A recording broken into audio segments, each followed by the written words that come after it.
So Alexander technique is one of those things that the more you learn about it, the harder it is to explain.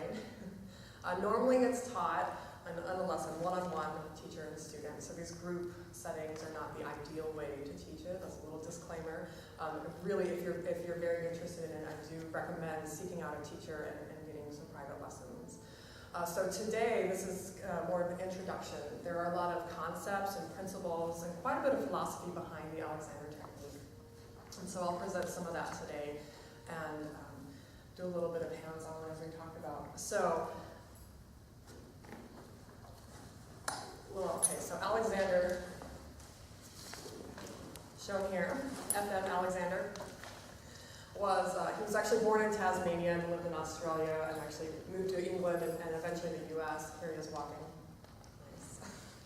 So he was an actor back in the late 19th century, and he was in his early 20s when this all came about. Apparently he was actually quite good and had a very promising career ahead of him. He did a lot of orations, so just a one-man show. And of course, back then they had no amplification. He just had to project his voice to the back of the hall. And so there he was with his audience, and he took on this this actor stance. So I'm an actor, and here's my stage presence. And like I said, was doing quite well until in his 20s he started to have problems with his voice. And at first he just started to get a little bit hoarse. And then while he was acting, actually, he started to lose his voice completely. So there he is, this huge audience, and he's to be or not to be, struggling to get his voice out.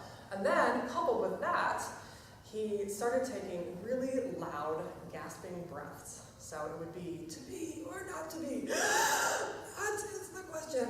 Okay, so the breath was actually louder than his speaking voice, his acting voice. And this is clearly a huge problem for an actor, right? So he went to the doctors, and at the time, late 1800s, they said, well, it must be overuse. Take some time off, rest your voice, and it should heal just fine. And so he did that, some bed rest, and he let it all heal, and finally came back to acting, and came back to the stage. About halfway through the next show, all the problems came back. Or not to be. So after all that bed rest, he still had this problem almost immediately. So that was a tip-off, that it wasn't actually overuse. And then he also knew it didn't actually happen when he was talking every day to his friends. It was something that happened when he was acting. So he thought, logically, it must be something that I'm doing while I'm acting. So he goes home to his studio, and he set up all of these mirrors, and he watched himself act. And he watched his habits, and what he discovered was a couple of things. Now remember that actor stance I showed you? So notice what happens to my back, and then exaggerate what he did. And notice what happens to my back when I take on that stance. So you can see this way. So it shortens. It shortens vertically and shortens horizontally. Okay, the other thing that he noticed happened was, as he went back into his position, his head went back and down. And you can hear, on this side you can see, but you can even hear how it changes my voice. So that back and down actually kind of depressed his larynx here. And then through that depression, he forced his normal voice to cut through there. And I like to say, because you all are reed instrumentalists, you know that when you have a bad reed, you don't sound like yourself. You can still somehow force that reed to make yourself sound like you. I don't know, oboists do that all the time. That's how we live. So, but that's a very similar concept.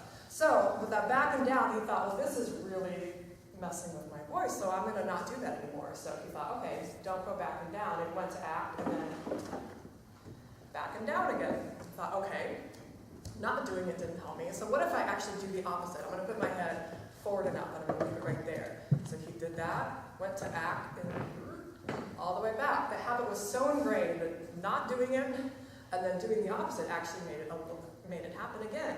So then he thought, okay, what if I do nothing? He thought, I'm just going to have the idea of my head being forward and up. So he called it directing. So his head was directing forward and up. And he went to act, and it finally relieved that ingrained habit. So this idea of directing is what we'll talk about first in this workshop. Well, that is what the whole team evolved from, this idea of directing your head forward and up. So eventually, people started hearing that he was doing some kind of work. He became known as like the breathing man, and actors and different people